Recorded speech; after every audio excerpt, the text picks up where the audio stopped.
Bonsoir tout le monde, bienvenue encore une fois à cette étude biblique de l'Alliance Réveil des Nations.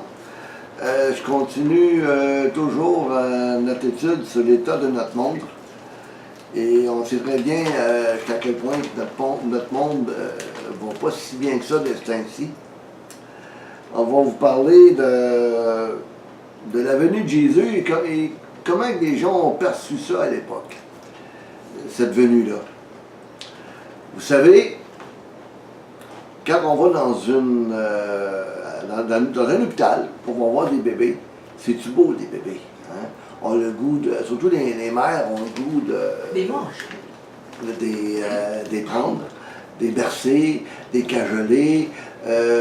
Comme moi, je suis grand-père depuis le mois de décembre 2017, donc c'est assez récent. Je suis très heureux d'avoir un petit-fils qui se nomme Nicolas.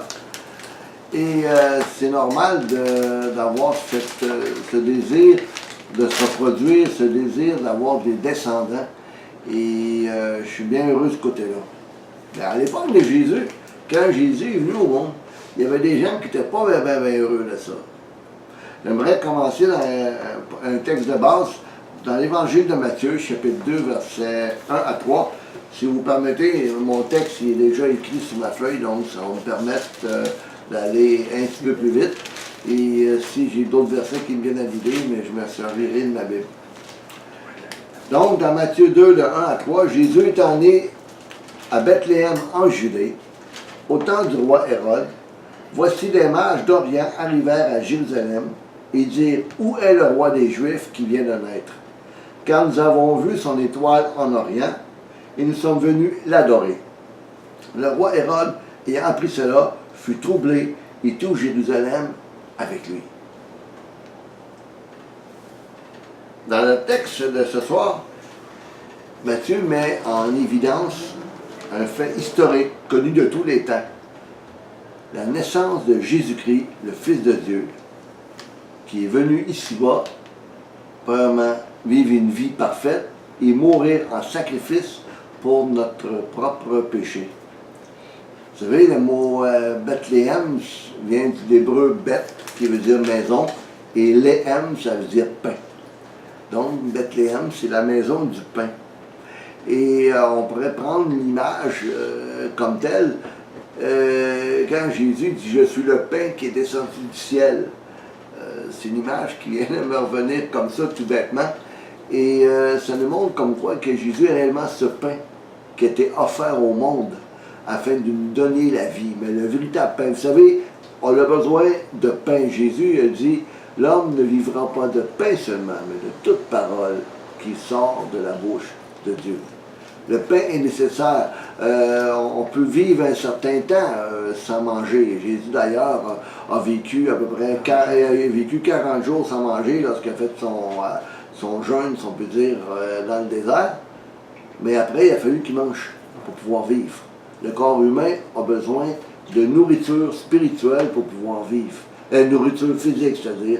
De même que notre corps, ce que nous sommes en tant qu'être humain, on a besoin de nourriture pour pouvoir vivre, autant que justement qu'on a besoin de nourriture spirituelle pour pouvoir vivre.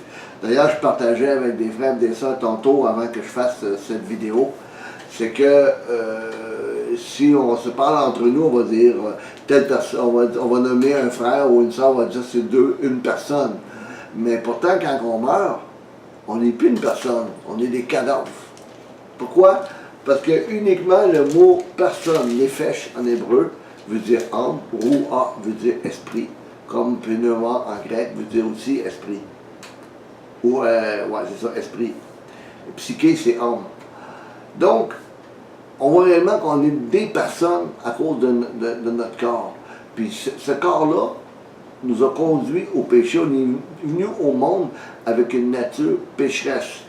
Et c'est pas pour rien qu'on voit le roi Hérode être en colère contre Jésus. Parce qu'il voyait très bien qu'il y avait quelqu'un qui était en train de venir, puis il avait peur de se faire usurper son trône afin qu'un autre prenne sa place.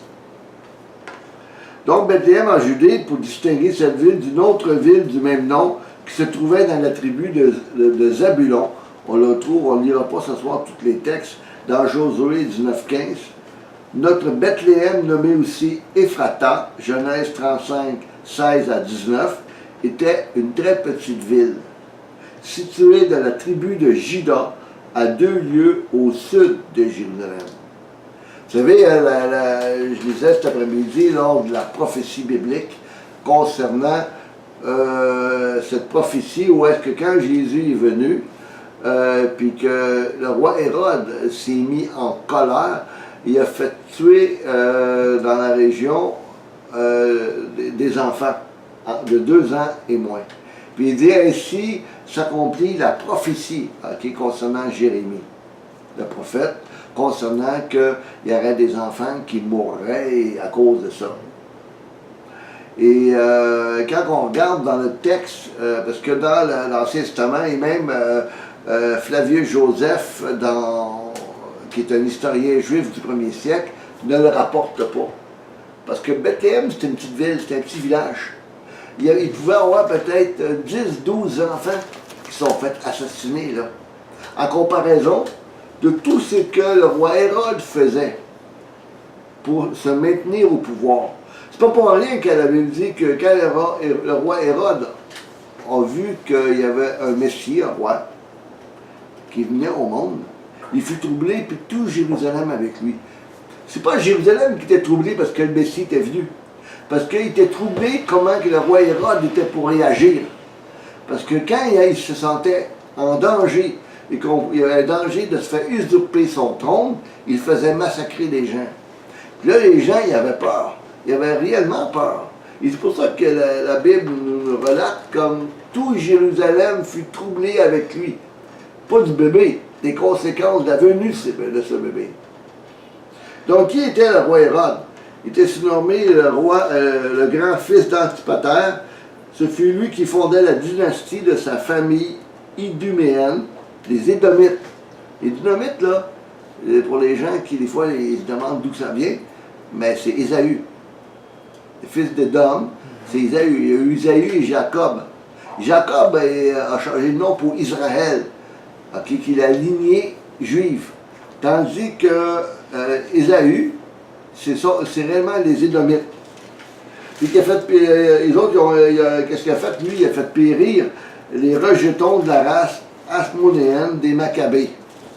On ne rentre pas dans les détails, même s'il y en a qui me posent des questions. Je vais mettre mes feuilles en tour, comme ça c'est sûr que ça ne volera pas. Donc, on voit très bien que dans notre texte de ce soir, nous ne sommes pas étonnés de voir l'attitude du roi Hérode, qui ne tolère pas aucun opposant. Comme aujourd'hui, il y a des gens aujourd'hui qui ne toléreront pas ça dans la vie courante de tous les jours. Et la jalousie, la haine, ces choses-là, font en sorte que les querelles, même dans les familles, montent assez fréquemment. Donc, l'attitude du roi Hérode, il ne tolérait pas ça. Hérode tremble pour son autorité, pour son trône, peut-être à cause de ses crimes qu'il avait commis. Car on ne le retrouve pas bien dans les évangiles, mais on les retrouve dans Flavius Joseph, dans des histoires juives, etc., qui retracent les faits et gestes du roi Hérode. La Bible, là, c'est pas un livre qui mystique, dans le sens qui est apparu du ciel, puis que tout est là. La Bible est assise sur des faits historiques. Donc, c'est pour ça que c'est pas un mythe. Okay? Le Coran, c'est un mythe. Il est assis sur rien. Tandis que la parole de Dieu, okay, elle est réellement assise sur des faits historiques. Donc, on voit que Jérusalem était troublé dans l'annonce, puis tout d'un coup, il y a des mages qui arrivent. Des mages qui arrivent de rien, qui ont cherché le Messie. Hein? Le Messie veut dire oint en hébreu, d'où vient notre mot Christ, ou Christos en grec, qui parle du Mashiach. Donc le Messie des Juifs dans le but de l'adorer. C'était pas rien que dire bonjour, me prosterner, c'est plus que ça, c'est réellement se prosterner, adorer. Et cette révérence, il ne l'avait même pas faite au roi. Il voulait le faire à un enfant. Donc tout de suite, Hérode se sentait exclu, se sentait mis à part. C'est pas pour rien qu'il avait voulu demander, si on lit le texte des évangiles, qu'il avait demandé même aux mages de revenir et de leur dire où est-ce qu'il était, parce que lui aussi voulait adorer. Et là, il ne voulait pas, pendant aller l'adorer, il voulait l'assassiner. C'était son père de manche. Donc on voit cette jalousie, ce désir de rester sur le trône à tout prix et de tuer tout opposant. C'est réellement l'ennemi. Hein? Je veux dire, Satan a fait la même chose avec Jésus. Il pensait que quand il l'a amené à la croix, il pensait que ça en était fait de lui. Il disait, ça y est, j'ai fait en sorte que par mes sbires, on peut dire, mes hommes de main, j'ai fait tuer le Messie. Mais il ne s'était même pas rendu compte qu'en faisant tuer le Messie, lui, il se faisait sa vie était finie, ça peut dire. C'est son rôle de vouloir détruire l'humanité venait de prendre fin. Parce que quiconque regardait à la croix, quiconque regardait à Jésus pouvait être sauvé. Donc, on voit très bien que le rôle de Satan... Pardon? Jésus a vaincu la mort. Oui, Jésus a vaincu la mort.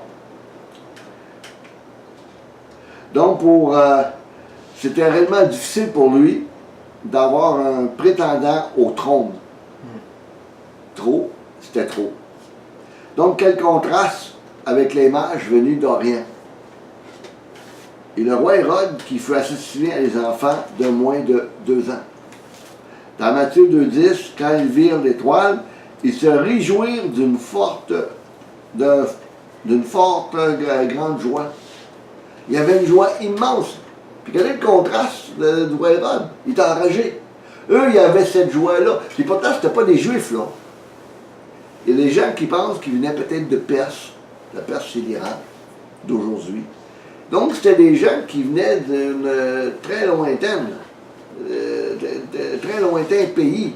On peut penser qu'à peu près, là, les scientifiques pensent que, les mêmes historiens, ils pensent que probablement que quand que Jésus, ils sont venus l'adorer, Jésus n'était pas dans la crèche.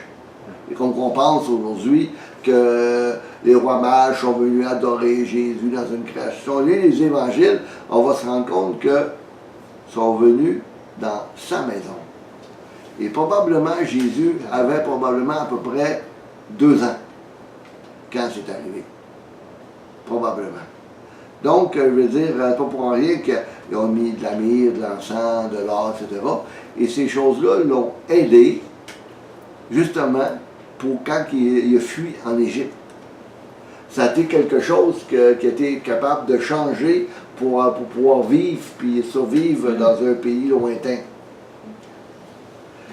Donc, quand on regarde ça, on se rend compte que les présents, c'était en général pour de grands personnages, des choses que Jésus avait reçues. Des choses extraordinaires pour l'époque. Dans Genèse 43:11, 1er roi 10:2, comparé à 1er Samuel 10:27, vous comprenez, en soir, on n'aura pas le temps de lire tous ces textes-là. Mais j'ai un homme pareil pour que les gens qui nous suivent sur YouTube puissent prendre des notes. Le fait que les mages observent ses usages et qu'ils se prosternent devant le petit enfant montre qu'il y avait une très haute idée de sa grandeur, sans toutefois qu'on puisse dire jusqu'à où la lumière est venue. C'était quoi la véritable compréhension qu'il y avait du Messie? On ne sait pas. C'était pas des Juifs. Il n'y avait probablement pas lu la Torah, mais c'était des astronomes, pas des astrologues, des astronomes. Ça fait vraiment une différence. Okay? Et qui avait vu une grande étoile, puis il avait été poussé à suivre cette étoile-là. Et d'où qu'il venait, et se rendre en Israël, c'est un voyage très très lointain, ça a pris à peu près 2 ans. On n'est plus allé à des jets aujourd'hui, là. Hein, c'était à d'autres chameaux. Okay? Donc ça a pris énormément du temps. Donc on voit que dans leur joie était immense à cause de toute la fatigue qu'ils ont eue. Ils arrivaient enfin au but qui s'était fixé, de venir rencontrer ce grand personnage, cet enfant qui chérissaient dans leur cœur depuis presque 2 ans. Puis c'est pas pour rien qu'ils se sont agenouillés, puis qu'ils se sont prosternés. C'est un acte d'adoration, proskineo en grec, qui les a prosternés, adorés. On retrouve ces mêmes images-là avec les bergers, dans l'évangile de Luc, à partir du verset 9. À la naissance du Sauveur, il y a eu une vive lumière qui est resplendie aux yeux des hommes bergers. Cette vive lumière-là, certains théologiens vont dire que c'était peut-être aussi l'astre que les rois mages avaient suivi et où est-ce qu'ils s'étaient rendus. Dans Luc 2,9, il dit « Un ange du Seigneur se présenta à eux et la gloire du Seigneur resplendit autour d'eux. Ils furent saisis d'une grande crainte. » C'est impressionnant. Je pense que s'il y avait un ange, un messager céleste apparaîtrait ici, je pense qu'on aurait toute de la crainte. Parce que même si la Bible dit dans Job que les anges, leur sainteté est une folie devant Dieu, imaginez-vous notre nature pécheresse, déchue. Comment ça peut être effrayant de voir la splendeur. On fait qu'à penser de l'Apocalypse, quand Jean a vu l'ange, puis il est venu pour se prosterner, puis l'ange a dit, relève-toi, moi aussi je suis un serviteur comme toi, adore Dieu.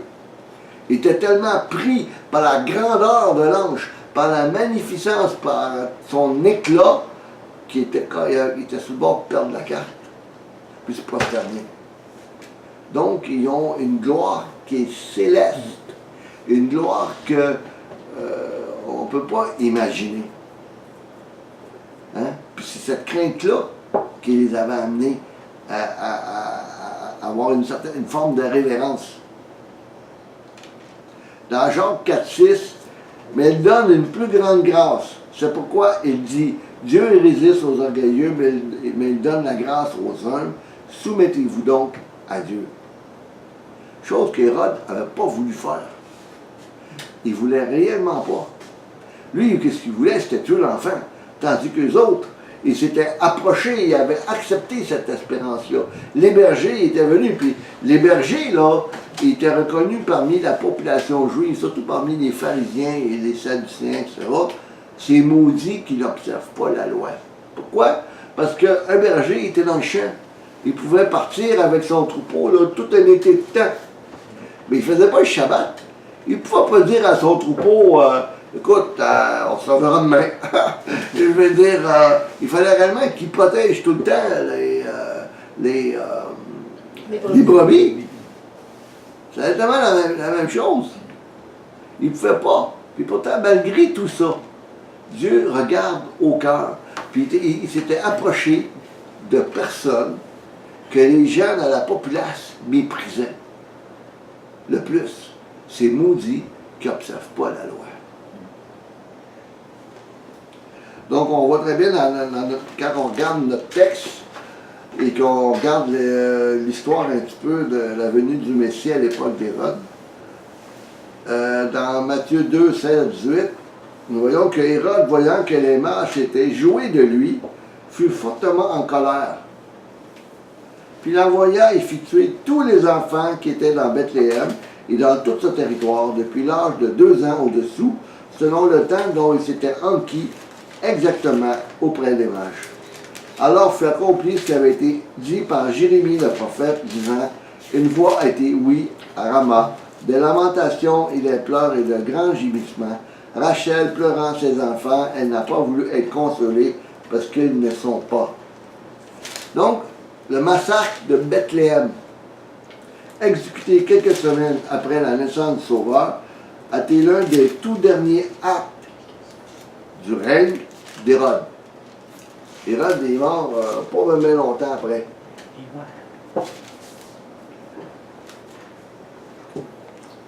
Il faut donc admettre que l'étoile a paru aux mages 1 an ou 2 avant l'événement qu'elle devait leur signaler, de manière à leur permettre d'arriver de leur lointain pays, en Judée, vers le temps de son accomplissement. Donc, comme je disais tantôt, ça prenait du temps là, avant qu'ils viennent. Hein, je veux dire, puis Dieu, des fois, là, quand Dieu nous promet des choses, il y a des promesses dans la parole, puis des fois, là, On voudrait son accomplissement tout de suite comme ça. Puis Dieu veut faire en sorte qu'on puisse être capable d'attendre. D'attendre en silence le secours de Dieu. Le secours de l'Éternel. Et les Juifs, ils ont attendu en silence longtemps. Ça a pris je ne sais plus combien d'années, là, quand on regarde. On vient d'en penser quand Israël était en Égypte. Puis avant qu'elle sorte de l'Égypte pour rentrer dans le territoire canadien, ça a pris 400 ans. Donc la venue du Messie, là, ça a pris des centaines d'années avant que le Messie vienne réellement. Quand on regarde la Bible, puis qu'on regarde toute l'horreur qu'il y a derrière, pour nous autres, c'est quasiment pas compréhensible de voir qu'un homme, un roi, puisse avoir l'idée de tuer un bébé. Hein?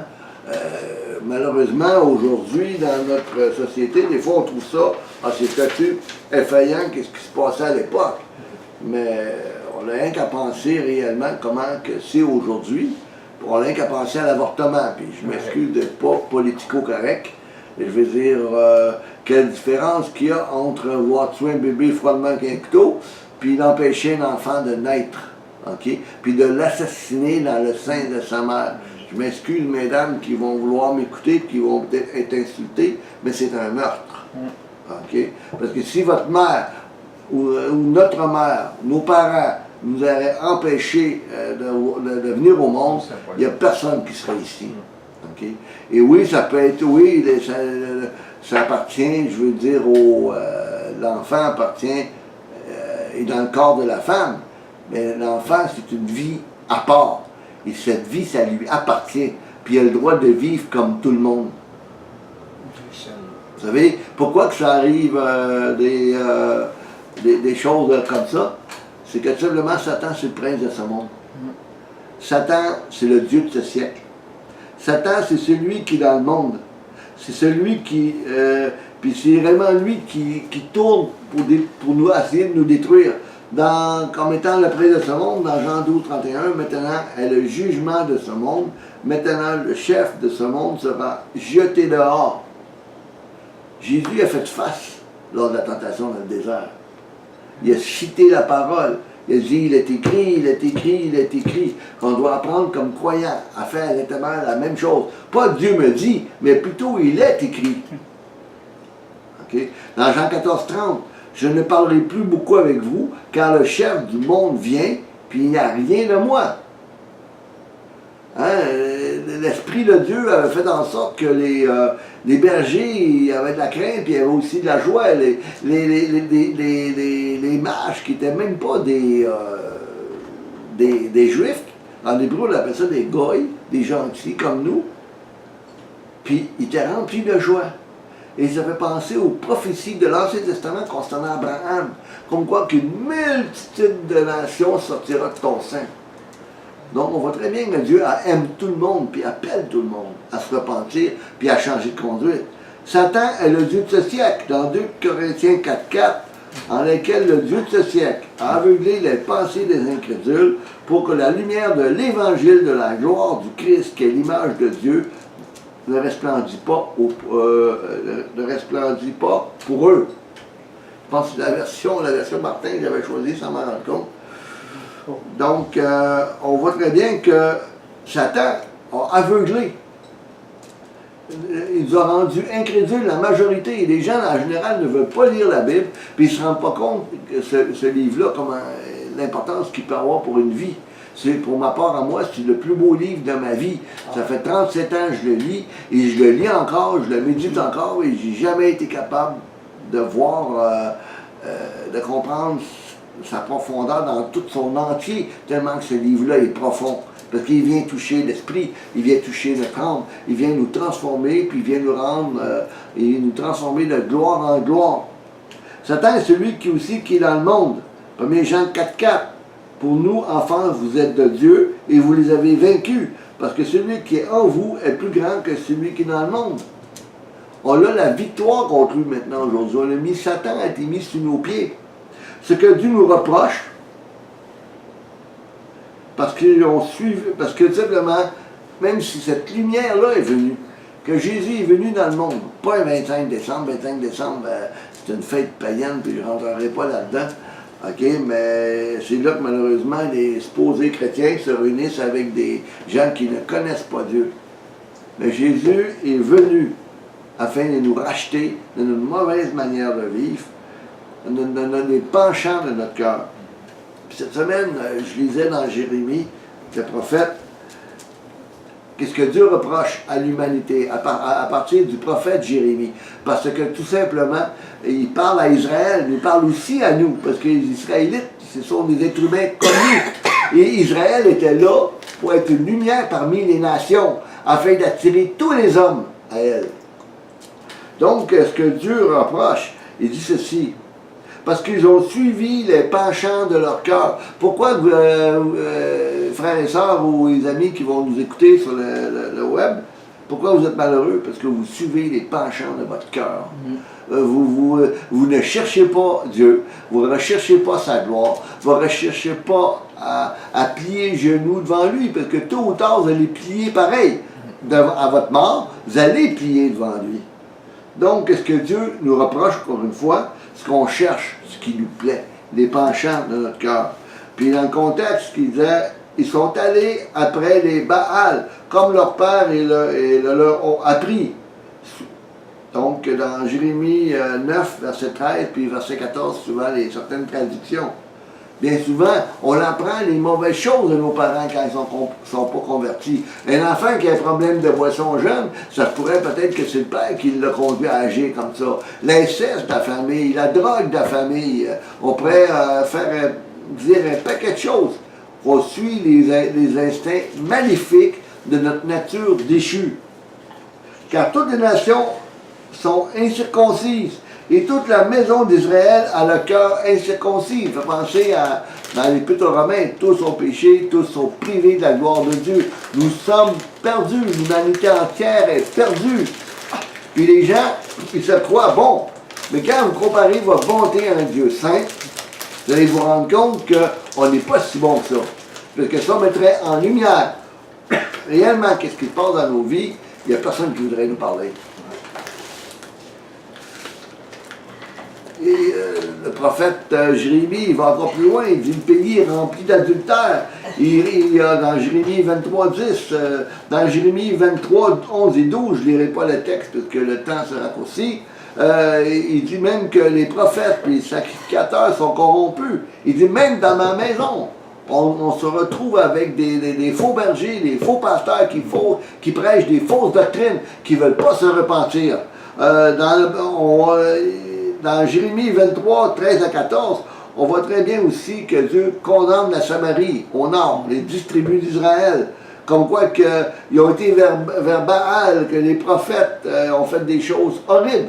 Lisez Jérémie, vous allez vous rendre compte que si vous l'appliquez à votre propre vie, vous allez vous rendre compte que la parole de Dieu, elle est réellement vivante. Puis en terminant, ce que nous devons faire, ainsi parle l'Éternel des armées, n'écoutez pas les paroles des prophètes qui vous prophétisent.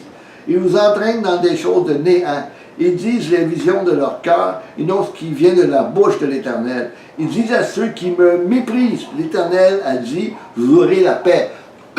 Mais mes amis, mes frères et sœurs qui m'écoutent, si vous vivez dans le péché, pensez pas que vous allez avoir la paix. Même si les gens qui vous prophétisent des fausses choses, okay, vous n'aurez jamais la paix, parce que vous tombez sous la condamnation et sur la colère de Dieu.